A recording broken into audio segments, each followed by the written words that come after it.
Hi guys, so George Eustice, who used to be a member of UKIP, he joined UKIP in order to convince the British people to leave the European Union. He left UKIP some years ago and joined the Conservative Party, and today he is the Secretary of State for the Department of Environment, Food and Rural Affairs. Now, he has finally acknowledged that post-Brexit realities have placed small businesses in Britain in an unenviable position. Now, he was recently speaking to the Environmental, Food and Rural Affairs Committee, and he said that costs of leaving the single market, including the export health certificates, checks and import agents, had resulted in a 5 to 15% increase when trading with the European Union. At the committee, he said, and I quote, "The principal cost is EHCs, which require a vet to sign off and take anywhere from 30 minutes to 2 hours to complete, with an hourly charge of around £40. He went on to say, "Some parts of the country, Cornwall for instance, offer subsidies, dropping the price to £20 to £30 an hour. But with this and other costs for small retailers, the additional expense may not make it worthwhile."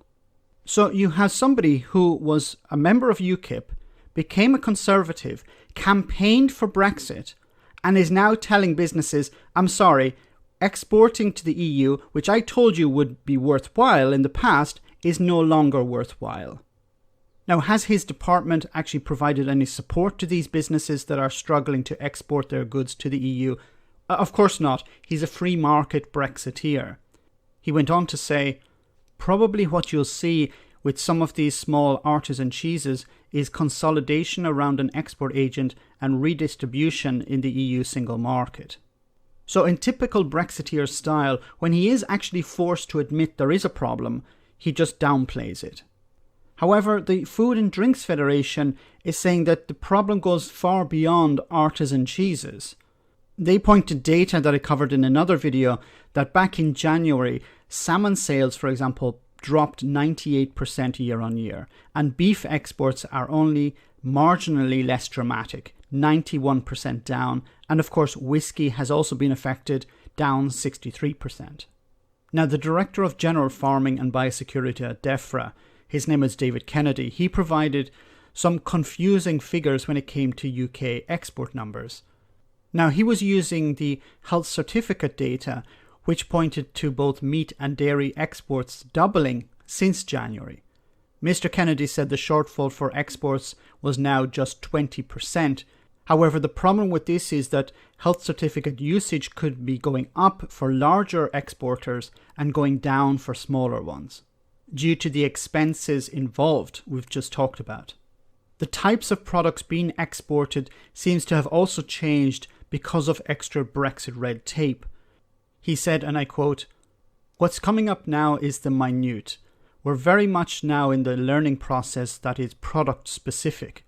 Moving lamb compared to moving a pizza, which is a composite of different ingredients, is very different." Now, the Health Secretary, Mr. Eustice, has tried to paint a rosy picture here by focusing on the doubling of EHCs. But at 98% down, even a doubling of export health certificates between January and February would still leave the salmon sector down 96%, and beef exports would still be down 82%. Ignoring the reality, he was quoted as saying, "Export health certificates have doubled on what we recorded in January, which indicates that there would be a significant improvement." Now, Mr. Eustice was also challenged by Canterbury MP Rosie Dulfield, who was citing the GB Shellfish Association. That group had said that Defra had displayed a lack of understanding on the practices and relevant regulations, which had led to the current situation. The minister's response, of course, was to blame the EU. He said, and I quote, "It's not that we do not engage industry. The EU has changed its EHCs in a manner that basically ends a trade they said could continue."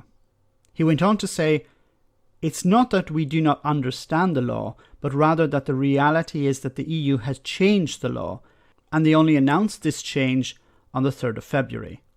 Of course, this is a lie, because this has been a rule that has been in place for over 10 years for third countries. The UK is now a third country. It's outside the single market and the customs union. It has to follow these rules. So George Eustice, the Secretary of State for the Department of Environment, Food and Rural Affairs, who campaigned for Brexit, doesn't understand this, or he's lying. Let me know in the comment section, guys, what you think. As always, your comments are greatly appreciated. Thanks a lot.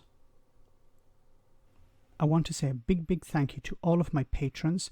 You ensure that this channel continues to exist. I'm eternally grateful for all of your support. If you join Patreon, you will receive instant access to our Discord server, where we have both audio and video chats. You can chat with me and other patrons, where we discuss important and non-important issues. Becoming a patron per month costs about the same as a large coffee, so why not check it out?